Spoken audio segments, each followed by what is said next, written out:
اللہ کے علاوہ کوئی بھی ایسا نہیں جو ہر چیز پر قادر ہے. ان اللہ علی کل شیء قدیر، قرآن میں جگہ جگہ ہم پڑھتے ہیں. کون ہے جو ہر چیز پر قادر ہے؟ صرف اللہ. کوئی بھی معاملہ ہو، آپ جو ہے مزار والے کو پکاریں گے، آپ پیر بزرگ کو پکاریں گے، ولی فوت شدہ کو پکاریں گے، رسول کو پکاریں گے، تو پھر کیا فرق ہوا اللہ میں اور غیر اللہ میں؟ آپ نے دونوں کو برابر کر دیا. یہ تو شرک ہے، یہ تو شرک ہے. اب دلیلیں اس کی لے لیتے ہیں کہ یہ جو مثالیں دی گئیں کیا یہ شرک ہے واقعی؟ دلیل کیا ہے اس کی؟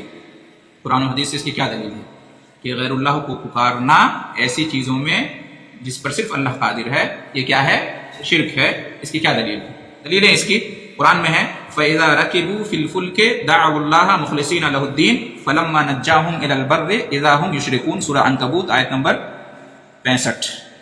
اس میں کیا ہے؟ اللہ تعالیٰ نے بیان کیا مشرکین کے بارے میں کہ جب وہ کشتی پر سوار ہوتے ہیں تو اللہ کو پکارتے ہیں اسی کے لیے دین کو خالص کرتے ہوئے، یعنی کسی اور کو نہیں پکارتے، اپنی کسی بت، کسی مورتی، کسی دیوی دیوتا کو، کسی بزرگ کو نہیں پکارتے ہیں. کس کو پکارتے ہیں؟ صرف اللہ کو پکارتے ہیں. کب؟ جب وہ کشتی پر سوار ہوتے ہیں.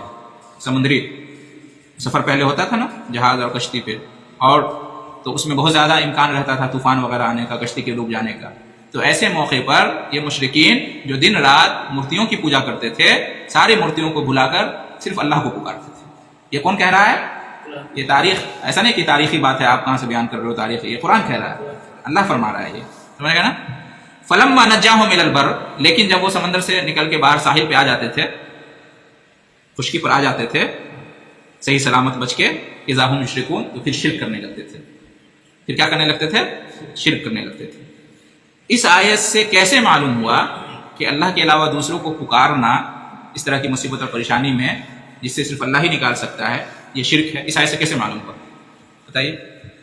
آیت پھر سے سنیے ترجمہ، کہ جب وہ کشتی پر سوار ہوتے تھے تو وہ صرف اللہ کو پکارتے تھے، اور جیسے ہی ساحل پہ آ جاتے تھے تو اس کے بعد شرک کرنے لگتے تھے. کیا مطلب؟ مطلب یہ کہ اللہ کے علاوہ دوسروں کو بھی پکارنے لگتے تھے، یہ مطلب ہے اس کا.